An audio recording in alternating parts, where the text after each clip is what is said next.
Hello students, welcome to Gupta classes. Next question में हम देखते हैं, ये आपका जो क्वेश्चन है ये बीम पे बेस्ड क्वेश्चन है जिसपे हम रिएक्शन फाइंड आउट कर रहे हैं। ठीक है, तो ये कैसा क्वेश्चन है ये देख सकते हैं, कैंटिलीवर पे बेस्ड क्वेश्चन। कैसा क्वेश्चन है? कैंटिलीवर पे बेस्ड है। इसमें क्या है, क्वेश्चन क्या दिया हुआ है, compute the reactions develop at the support in the cantilever beam as shown in figure. मतलब फिगर में आपको एक कैंटिलीवर बीम दिखाया गया और इसमें जो सपोर्ट पे रिएक्शंस डेवलप हो रहे हैं उसको आपको फाइंड करना है। इसमें लोड क्या क्या दिया है देख सकते हैं। इसमें लोड आपको दिया है, पॉइंट लोड दिया है 10 किलो न्यूटन, 15 किलो न्यूटन दिया है, 15 किलो न्यूटन पॉइंट लोड, एक दिया है यूडीएल दिया है। ये क्या है? यूडीएल है। जब भी ऐसा लोड दिखे और ये दिखे, ये क्या है? यूडीएल है।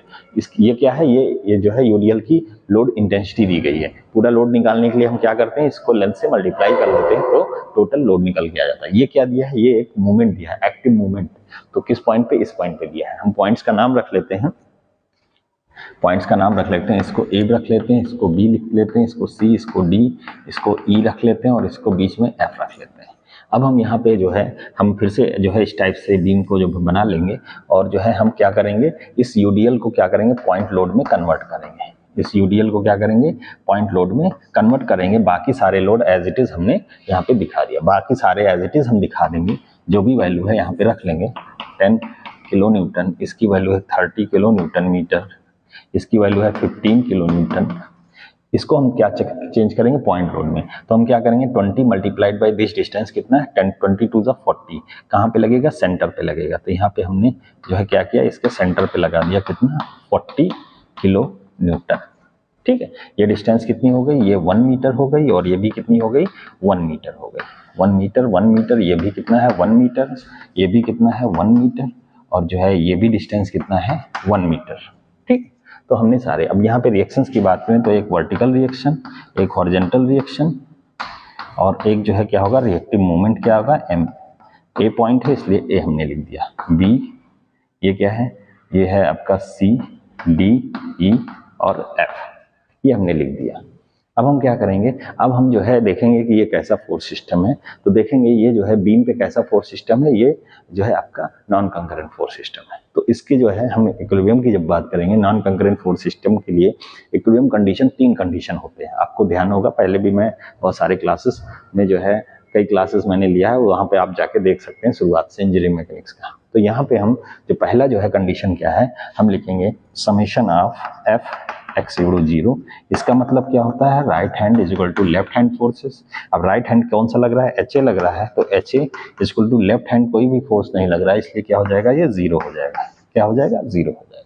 तो पहले कंडीशन से हमने हॉरिजॉन्टल रिएक्शंस को फाइंड आउट कर लिया। दूसरा कंडीशन लगाएंगे, दूसरा कंडीशन क्या है, sigma F Y is equal to 0। इसका मतलब क्या है, upward forces is equal to सारे डाउनवर्ड फोर्सेस। तभी ये क्या होगा, इक्विलिब्रियम कंडीशन में होगा। तो अपवर्ड फोर्सेस देखते हैं कौन कौन सा है, वी ए है और कोई फोर्स लग रहा है और कोई भी फोर्स नहीं लग रहा है। तो यहाँ पे V A is equal to क्या लिख सकते हैं, V A is equal to सारे फोर्स को जो डाउनवर्ड है उनको ऐड कर देंगे तो कितना लग रहा है, 40 plus 15, 40 plus 15 plus 40 plus 15 plus क्या है 10, प्लस कितना है 10। केवल हम फोर्सेस को लेंगे, मूवमेंट को नहीं लेंगे। यहाँ पे क्या है, ये मूवमेंट लग रहा है, अप्लाइड मूवमेंट है, एक्सटर्नल मूवमेंट है, लेकिन हम यहाँ पे मूवमेंट, जब मूवमेंट इक्वेशन को लिखेंगे तब हम यहाँ पे लेंगे।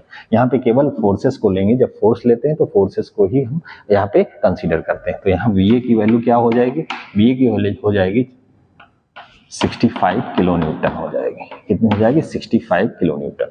नेक्स्ट अगर हमें मूवमेंट को फाइंड आउट करना है तो मूवमेंट के लिए हमारे पास तीसरा कंडीशन है वो कौन सा है, यहाँ पे देखते हैं। तीसरा कंडीशन है मूवमेंट एट एनी पॉइंट। अब एनी पॉइंट में हम कौन सा कर लेंगे, ए पॉइंट लेंगे, क्यों, क्योंकि हमें इस पॉइंट पे मूवमेंट दिया गया है। तो movement at A is equal to क्या कर लेंगे, 0 कर लेंगे। मतलब क्या है, इसका मतलब हो रहा है ए पॉइंट के about clockwise movement, anti clockwise movement is equal to A के अबाउट क्लॉकवाइज मूवमेंट। तो एंटी क्लॉकवाइज मूवमेंट हम देखें कितना दिया है, एम ए।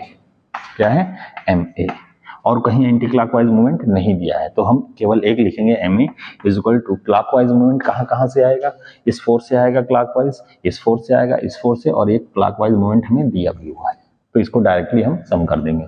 तो क्लॉकवाइज कितना होगा मूवमेंट, इसके फोर्स के कारण 40 गुणे 1, force multiplied by distance plus, next देखेंगे कौन सा फोर्स, 15।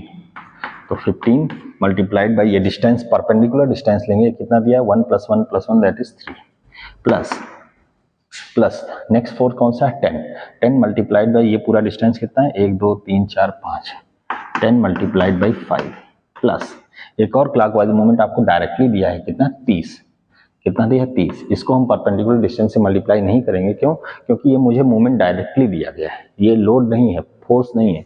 हम जब फोर्स दिया रहता है तो उसको परपेंडिकुलर डिस्टेंस से मल्टीप्लाई करते हैं। यहाँ पे डायरेक्टली 30 किलो न्यूटन मीटर दिया हुआ है, इसकी यूनिट भी दी गई है, यहाँ पे डायरेक्टली हम ऐड कर देंगे, और एक क्लॉकवाइज है तो क्लॉकवाइज के नीचे ही ऐड करेंगे। तो यहाँ पे देखेंगे तो MA कितना आ जाएगा, इसको कैलकुलेट करें तो MA की जो वैल्यू है यहाँ पे लिख देते हैं, MA = कितना आ जाएगा, इसको कैलकुलेट कर लीजिए। तो MA की वैल्यू जो है कैलकुलेटर से आप कैलकुलेट करेंगे तो MA की वैल्यू जो आ रही है वो कितनी आ रही है, यहाँ पे देखिए 40 × 1 + 45 + 50 + 30, ये कितना हो जाएगा, ये हो जाएगा 165 किलो न्यूटन मीटर, ये आ गया। तो हमने जो है ये सारे रिएक्शंस जो HA है, VA है और MA, मतलब ये मूवमेंट है, ये वर्टिकल रिएक्शन है और ये हॉरिजॉन्टल रिएक्शन यहाँ पे हमने फाइंड कर लिया। आई थिंक आपको जो है ये क्वेश्चन समझ में आ गया होगा, ठीक है, इसका सोल्यूशन भी समझ में आ गया होगा, ठीक है। आप जो है मेरे वीडियो को देखते रहिए, और भी क्वेश्चंस मैं आगे इसमें कराने वाला हूँ। Thank you very much.